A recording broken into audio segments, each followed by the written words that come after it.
And thanks for staying with us. As I indicated earlier, my stakeholders have joined me in the studio now.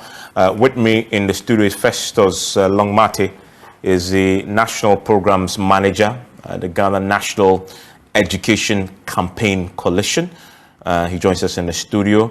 We'll be joined by Reverend Isaac Owusu, who is a National President of the Ghana National Association of Teachers. Jojo Kobna has been working on that project and is with me in the studio. He has an update on what has happened to some of the districts that he visited and found students, pupils under trees and without textbooks. Thankfully today, the Education Minister agreed to sit down with us and provide some answers to what Jojo had found. My colleague Benis Abubedu-Lansa asked the questions. Never stop distributing furniture across the country. Furniture has been distributed evenly? Oh yes. Some places have more challenges than others, so you can understand. But we have distributed furniture across the country. As I speak with you tomorrow, about 5,000 pieces of furniture is going to Pandai. Okay. It will be loading tomorrow, heading to some of the areas that have serious challenges. Was this after the documentary, or you were aware of the Pandai situation? I mean, you highlighted it, and I agree with you that when you highlight a problem, we should solve them. So I'm a fixer. So when you highlight a problem, I'll go and I'll solve them. Are your people in the chain, i.e., there's an MC there, there's a district director of education. It's going through the regional director, who, when I spoke with, had just returned from Pandai, and he's liaising with the MC and the district director through the head teachers. So they are doing their compilation as to where the challenges are, because obviously it's not every school. Right. So what they are doing now is they are doing the compilation. So by the time it hits there, the regional minister will be there, and they will look at their list and distribute it to the schools that need the help. So there's a plan, and they will be able to help schools that need it. Obviously, there are some schools that may not need the help. Would you say they are proactive enough in solving this problem? Because they are your reps there. Of course, your eyes can be everywhere. Would it have been solved earlier if it had been brought to your attention? I'll tell you this. I grew up in a very poor part of town, right? When you talk about empathy for those who are less privileged, I think one of the people that will be more empathetic than anybody, I would want to see children sleeping on the floor and writing. I want them to have opportunity that I have today. Even though I grew up very poor, I want them to see Dr. Duchum as somebody that they can be like, or even become better than. And under that circumstances, I want to make sure that that situation is not repeating anywhere in the country.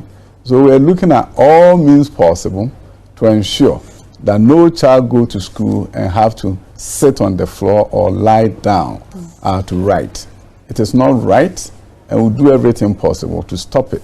We have various scenarios that we are looking at in terms of, we have technical colleges and technical schools that do carpentry, and we're working with, now we're approaching Forestry Commission to look at how we can get wood for them so that we can truly solve the problem once and for all. I believe in solving problems. I don't believe in so much about disputing, and no, that is not me. You see how people took my statement out of context. It was amazing when I saw that they took the statement and then photoshopped it into and photo to make it appear that I was saying that those schools were schools of fame. How would I say that? You actually meant the kids who were sitting in front of you? No, yes. I meant the kids Odara Basic School and what they had accomplished. And I said, these are schools of fame. You've done so well. Look at Wadara. Wadara, the name is Wadara Barracks in Kumasi. And they are public basic school. And I really want to commend you. I found out later that the G-Step program is fully sponsored in terms of media, sponsored by Joy News. And you've done an excellent job supporting my brother from Dream Over in making this a world-class exhibition and competition. I was referring to Wadara, I was referring to a number of students from Greater Accra region who participated in the exhibition and gave me hope that the better days of this country is ahead of us and not behind us. So how are we hoping to, beyond giving furniture to schools in deprived communities in the country, how are we hoping to make them also schools of fame? One, we have to look at infrastructure in terms of the building. And I'm so grateful to the Arab Development Bank for the funding that they've provided for us to build some schools across the country. It gives me such a great pleasure looking at where the construction is and how it's going. And I've actually talked to one friend of mine who works at Joy that I want to take Joy on to go and see these facilities and shine some light on those new facilities under construction. The other thing about the schools of shame is the provision of textbooks for the new curriculum. And this is the other thing, Doc.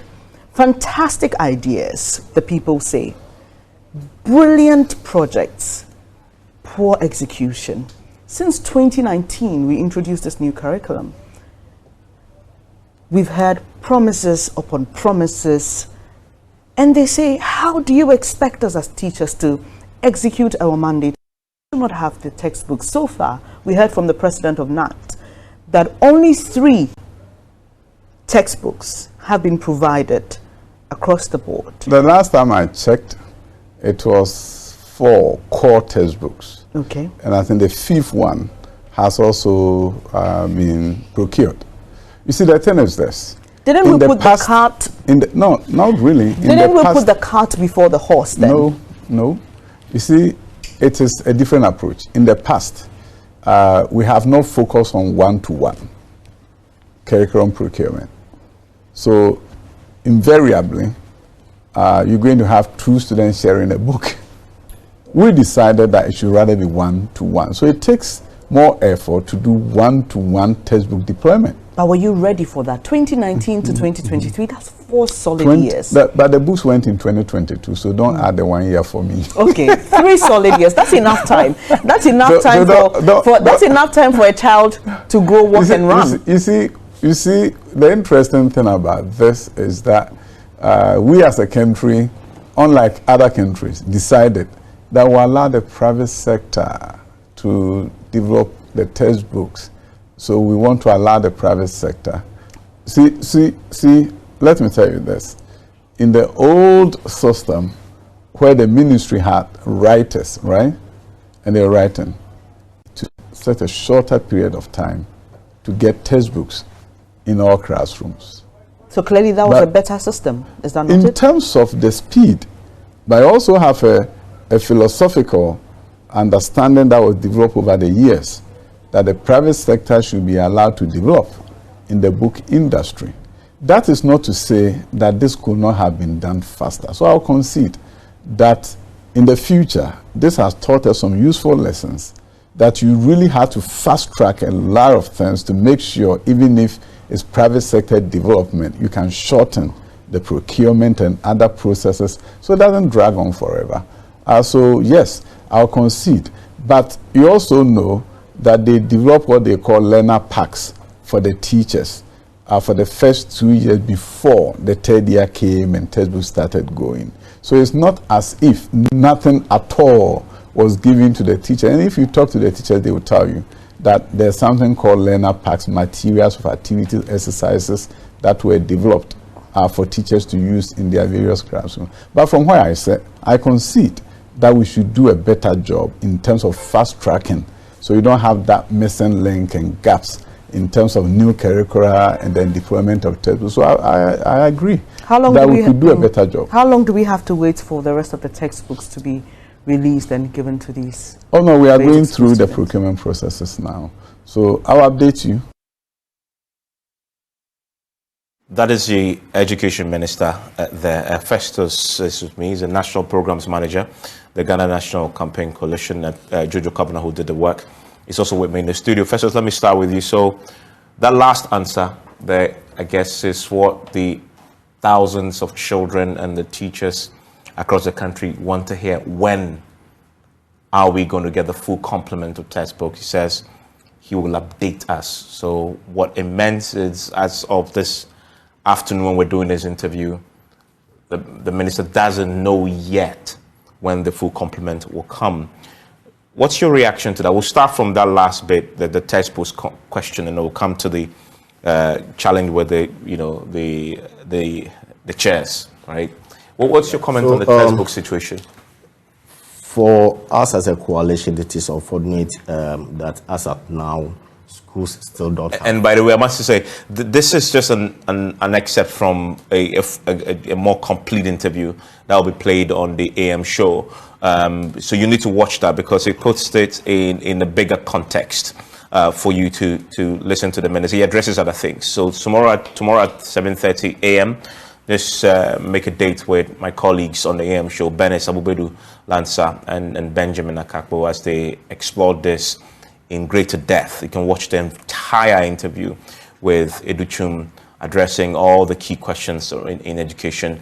I must note, though, I know many of you have expected that he will talk about the CSS PS. Join Benes tomorrow, and you can get a lot of the details of that. Yes, you're going into that. Yeah, so Ivas, thanks for the opportunity. Let me first of all say good evening to you and your team, and also congratulate yourself and your team for the good work that you are doing to promote quality education in this country. Yes, as to start with, before I come to your specific question, let me first of all say that as a country, we have assigned to a lot of international laws and treaties to promote education for all. Coming down to this country, as a country, we have also passed laws, including the Children's Act 560 and other laws to ensure that we provide quality education for our children. The 1992 Constitution, for instance, when you look at Article 38, subsection 2 of the Constitution, it guarantees free, compulsory, universal basic education for all. So this affirms the fact that basic education is very important, is very key when it comes to human capital development of every country. Now, there's no society that can survive without children. So there is the need for us to ensure that we protect our children. And if we talk about education as a right as provided in the Constitution, then of course education is a fundamental right that no child must be denied of that right. As a result of that, there's no child that must be denied development. Every child must be given the opportunity to go through a holistic developmental process. We have the responsibility as a country to ensure that every child in this country survives and grows to become who that child is destined to become. We have the right to make sure that children are given the voice. They are not discriminated against. So we ensure that we give them equal opportunities, and above all, we protect our children to ensure that they are not exposed to any form of violence, which includes denial to what? Denying their right to quality education. Now, when it comes to the issue of textbook, for 3 years now, we have come up with a new standard-based curriculum. We all expect that at least this should go with, a corresponding teaching and learning materials for teachers to be able to teach our children in pursuit of delivering the kind of quality education that we want. It is unfortunate that we should hear from our minister that we still have a lot of the textbooks not going. Now, as a coalition, we have also, anything we do, we try to gather evidence on the ground. So as we speak right now, currently, our people are on the ground collecting data, information, to verify whether really schools have received textbooks. So far, information reaching us so far indicates that no schools so far entered have received any form of textbook. We are doing this in about 6 regions across the country. Greater Accra inclusive. We have the Central region. We have the Savannah region, Bono East, and the Ashanti regions. Now, so far, they are still collecting the data, but the data we have collected so far indicates that it reveals that no school so far have received any textbook. As in, they have some or they don't have at all? They don't have at all. No school entered so far have a textbook. It is only in one school that there is an indication that some textbooks have arrived at the district education office, but those textbooks are yet to be supplied to the schools.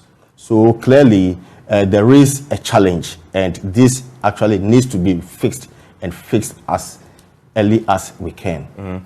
Jojo, you went to, as far as the textbooks are concerned, that's where you went to Krachi in Chumuru? Yes, Krachi in Chumuru. Chumuru. I heard the teacher in the clip you played say they don't have any at all. That's also what you found? Yes. Quite a number of schools. I went to Motoka DA, Motoka 1, Motoka 2, DA primary school. I was in Dodiokope. And then one in Brian Kwanta. They didn't have. At all? At all. Zero new textbooks? You heard the teacher say yes? Yeah, they didn't. Okay. But fortunately, I mean, they got the textbooks. The ministry went. When was this? It was just, I was told that just within 2 weeks, the last 2 weeks, 2 to 3 weeks, they got some textbooks, and I mean, the people are happy. They got 3 sets of different subjects, creative arts, English, and then science. And so these are the textbooks that they have so far. Okay. But it's a major challenge. And what is very interesting, if you look at the JHS, what is very critical, JHS2, people on JHS2, they will be the first people to write this new curriculum, I mean BECE. They don't have the learners pack. Even teachers don't have the learners pack. The minister says they give them learners pack. So let me just run you through. I'm mentioning the schools. We have Dindo DA, we have Wanado, we have Bejamse, we have Chinderi Pentecost, we have Zongo Macheri, and with them, no curriculum, no pupil textbooks, no teacher guides, etc. for the current JHS2. So these are areas that have. So let's slow this down a bit. The minister himself says, yes, we have procurement challenge with the textbooks. Our only saving grace is the teacher packs. So that's how they improvise with the teacher packs. So, and you're saying that even that in the places you mentioned, they don't have teacher packs. They don't have, and this information is, I cross-checked this information before we came on air. So how are they teaching in the short clip you played? That teacher said he also didn't have the teacher pack. Yeah, he says he goes online or find somewhere, and then they'll do a photocopy of a sort. They print, and then they come to the class, and then they teach them. So if there's a passage that the children would have to read, that one depends on how creative a teacher will be, or how well their teacher will be, whether the teacher will even tell the students, oh, let's photocopy this, and then they photocopy, and then that's how they learn. So it's a problem.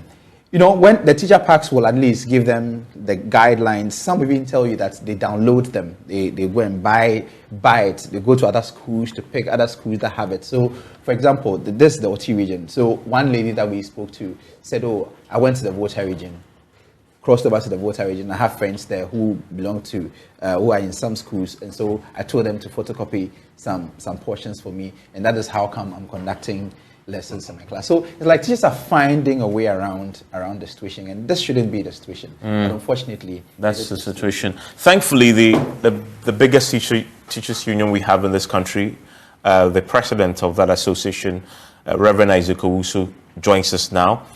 Hello, Reverend. Yes, how are you, sir? Not bad. Yourself?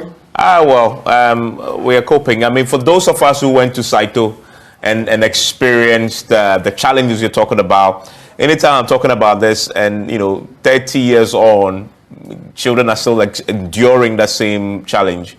It hits home. It touches a particular nerve, nearly gets you emotional, because the challenges that you had to endure just to catch up with the rest of your colleagues who are, when you get into the senior high school. And you see those who are coming from, well-endowed schools, then you see, Charlie, you are really, really far behind. Let me ask you about the textbooks. What is the situation with the textbooks? The minister just told us that admits the problem with the procurement. As of today, he's saying that he will update on when the full complement will come. What is the picture when it comes to the full complement? How many schools do majority of schools have part delivery, or are you getting situations where vast areas don't have at all? What's the picture? Well, Evans, thank you very much for the opportunity, and let me say a very good evening to your cherished viewers, and also good evening to my colleague panel members in the studio. And let me also admit that I am a Saito product. Oh, great! The Saito proud Saito graduates. Yes, we are indeed together. Yes, we are. Evans, you see, I am happy the minister has admitted that yes, they are not doing well when it comes to the issue of the textbooks. Last year we had engagement, and the minister said he has given the publishers 120 days to finish publication in all the subjects. And as I'm talking to you, we have only 3 textbooks: integrated science, English language, and creative arts. So, and even these books, the challenge is that when it gets to the region, the district do not have money to convey the books from the regional level to the district level. So that is why even the 3 textbooks, some schools don't have. Although it may be at the regional level. Yes. That is the challenge. And you see, even some of us are advocating that. It looks as if the policy formulators and key stakeholders, when it comes to public basic schools, all those who are in charge, majority do not believe in the basic education system. Because the reason is simple. These people do not have their children in these public schools. If you are a DC, you are the head of DIOC, District Education Oversight Committee. You are the chairman. And let's ask ourselves, how many DCs or MCs have their children or grandchildren in these public basic schools? We have the minister. We have the directors. Even we have head of schools, heads of public schools. Their children are not in public school. So how then do we fight for textbooks? Because you can't understand the reason why since 2019, about 153,000 teachers were given training for 2 weeks. And at that meeting, they were told that go and discard the old curriculum together with the textbooks. And we are giving you new textbooks because with the standard base, the child is at the center of the lesson delivery. You, the teacher, you are only acting as a facilitator to guide the child. And the textbook is a very important reference material. When a teacher I deliver, the child will have to go home using the textbook as a reference material to be able to perform the assignment given to the child. So if the teacher was given a resource pack, the resource pack are not textbooks. They are only material that was supposed to guide the teacher to understand the standard-based curriculum. The textbooks comes along with a teacher's guide. If you take creative arts, the teacher will to be given a teacher's guide on creative art that tries to explain the textbooks. So these things are not available. And close to 3 years now. And you see, the irony is that if we cannot produce a single textbook, and then we feel that we can give iPad to over 1.2 million students in the secondary school, is it that because they are eligible to vote? I think we need to be serious as a country, because you cannot build your foundation is very weak. And it is my prayer that the parents whose children are in this public school, who have a social contract with the government, will begin to speak up. The government should be responsible. Because I mean, my children over 7-8 million children who do not have textbooks. Now, this kid who started the new curriculum, they are in JHS2 now. We don't even know whether they are going to write WAEC, BEC, or there is a new program for them. This is a serious issue. And so the minister admitting is good, but we need to see him say more. Because we can't continue lamenting every day. It's not good for us. Yeah. I mean, Mr. Wusu, please stay with me. And that picture is pretty heartbreaking. But the textbooks, we are in such a technological era. Textbooks before they are printed are in soft copies. All these textbooks that we need, they're in soft copies. There was a huge controversy about laptops to teachers. So the laptops were gone to teachers. I mean, the question about whether the laptops were good or not, but some laptops. Why can't we explore creative ways of simply downloading the soft copies onto laptops for the teachers, or they have phones that they can use? In your case, the teacher says they have to go and photocopy, find the book and photocopy one page and come. Meanwhile, somebody can sit in Accra in PDF form and just WhatsApp all the textbooks. Is that not possible? Some of the data collected by our members on the ground, for instance, indicates that most of the teachers go to the internet to try to download contents before they are able to engage in teaching and learning. Yeah. But most of them too are in areas that they don't have that's true. Strong internet connectivity. So there is still a challenge for them to even be able to access this information online, to be able to impact into our children. You see, so we have a lot of challenge. This, like you are just advising, I think that this is just something that could have been done. Yeah, but the teachers, even in those communities, those teachers, they'll have WhatsApp on your phone. No, but Evans, right? Oh, remember when we're in school? Yeah. The English comprehension. We have to read. Mr. Kuma has 3 children. That is the photocopy that they photocopy to the children. Because with that one, how many phones do you have to give to the children? Of course. Exactly. So I mean, for the teacher, at least, so that you write on the board. Yes. You can get a pupil to come to the board and then write the passage. It happens. So, but you want to cite I want to cite it. You have to improvise. Yes. Of course, they have been able to. I mean, their own initiative. So come onto the board. Get one pupil. You write the passage, and then sometimes the passage is on the board for 1 week. That is the point. The point I'm making is that yes, so they write on the board.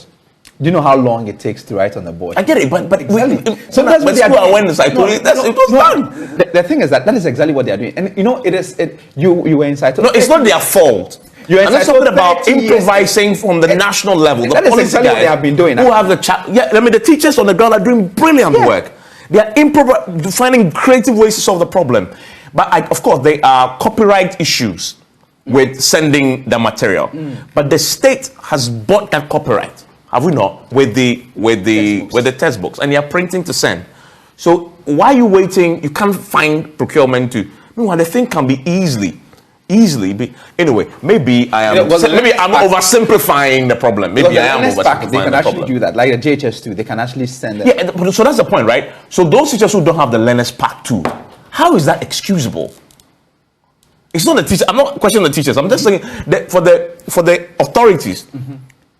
The education minister is saying our fallback plan is Learners Pack. And you found that teachers don't have the Learners Pack too. Now, even those that have the Learners Pack, that's their resource pack, they don't have much information. It's not as detailed as if there should be a textbook available for them. You're right. That's what Reverend Owusu was talking about. So that would not be enough to be able to, properly impacting the children. So for us as a coalition, we have issues. We did an independent CSO audit of school infrastructure, and to surprise you that in about 30 schools that we visited in 6 districts across 3 regions, there is no, I mean, none of the schools that we visited have a science laboratory. We have about I mean, we have about 70% of the schools that we visited not having an ICT laboratory. you've just brought me to my next big topic, because schools, the children don't have chairs, right? They don't have chairs to sit on. They don't have a roof over their head. So you can imagine, as a science lab, they are a million years away from a science lab. Jojo, let's talk about that. Since you did that piece about schools without, the chairs, and the minister talks about tomorrow, They're loading furniture. yeah, thousands. Is it 5,000? 5,000. What's 5,000, interesting, yeah. On News Night. And to Pandai, right? To Pandai. The same district that you found, Yeah, and he the same. credits you for, you highlighted the problem, and so he's solving it. He's a fixer. I mean, but there's been more interventions, right? Yeah, before. You remember on News Night, the PRO for the ministry said they were sending 7,000. Now the minister is saying he's sending 5,000. So I'm actually wondering where the two. Oh, I mean, I'll take the minister's word for it. I mean, he's the ultimate. Maybe they intended to take 7,000, and can't. I mean, I'll take it. Way bigger than that, because Okay. Gnecc Chimuru also needs 7,000. The DCE confirmed it, 7,000 furniture. Now we have Northeast 34,290 more, and these are just some 3 regions that I just focused on. And in the OT region, it's just Gnecc Chimuru that I focused on. They are very, very deplorable districts. I have not even focused on in Quantine. All those, they have similar issues. So the issue is not like, this is just a drop in the ocean. Because 34,000 Northeast alone, we have not even touched on Savannah. We've not touched on the northern region, the entire northern region. We've not touched on Upper East. We've not touched on Upper West.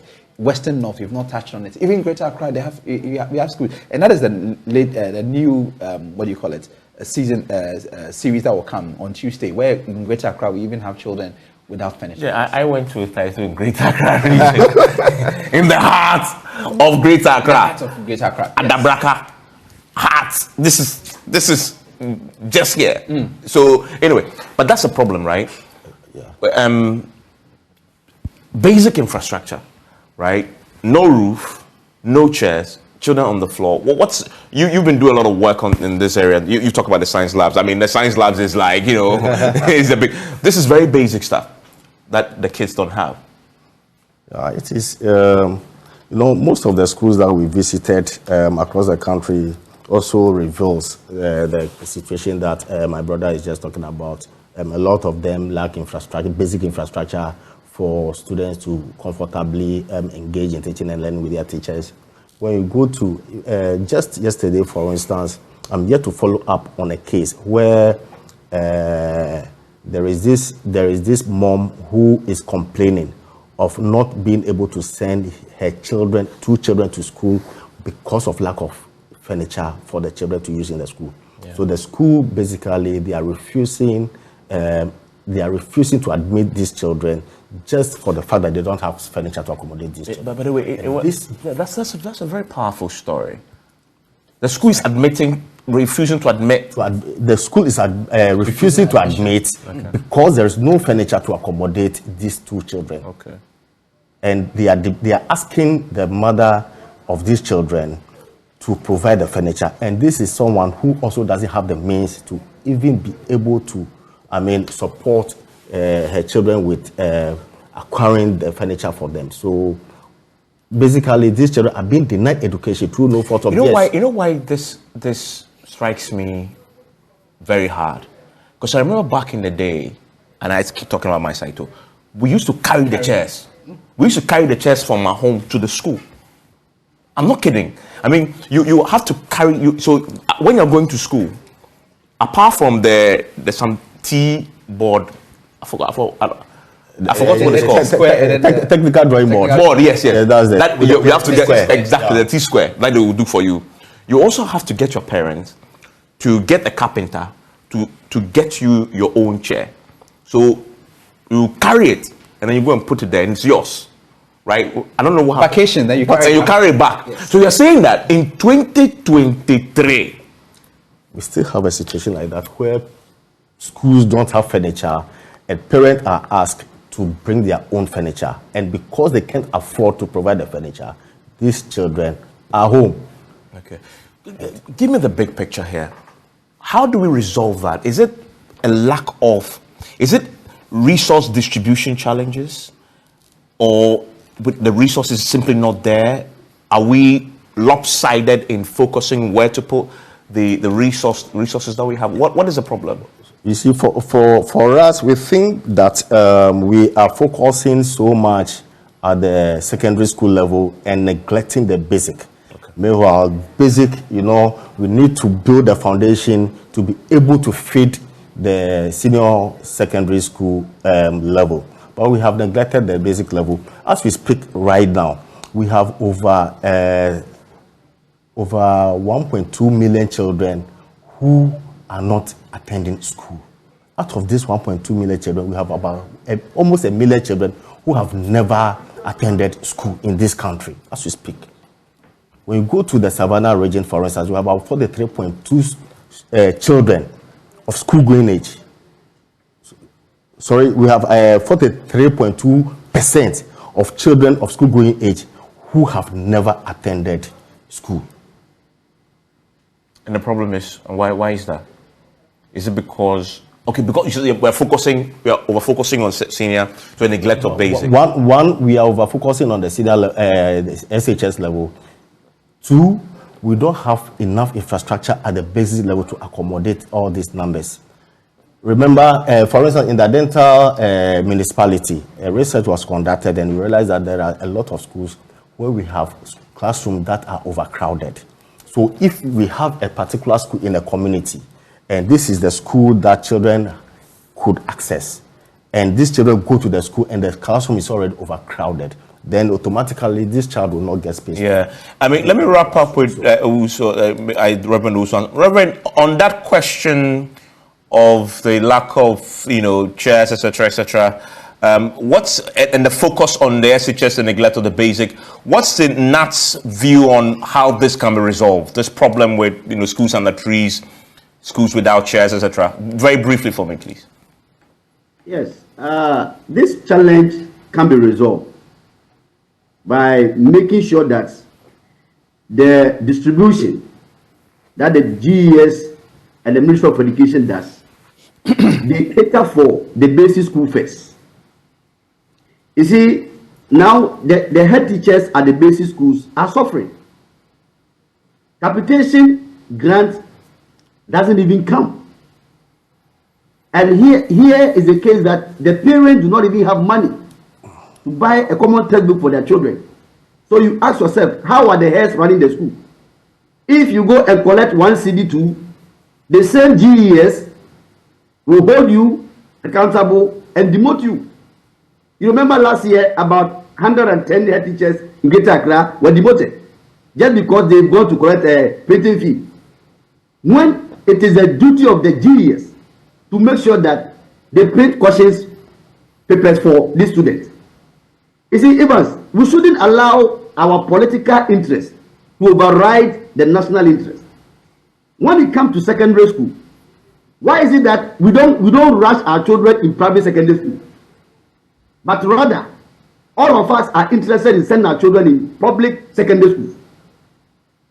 It means that because we feel that that place, the children there are over 18 years, and because those are duty bearers, their children are there. The minister's son is in Infantapim. The judges, the magistrates, the journalists, all their children are in duty school. So when there is no furniture, they will come together and procure furniture for the children. But when it comes to the public school, the director of education child is not in the school.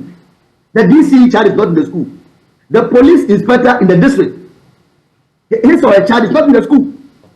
It is these poor farmers who can afford maybe 5 CDs a month or a week, their children in the school. But these are the people who are feeding the nation.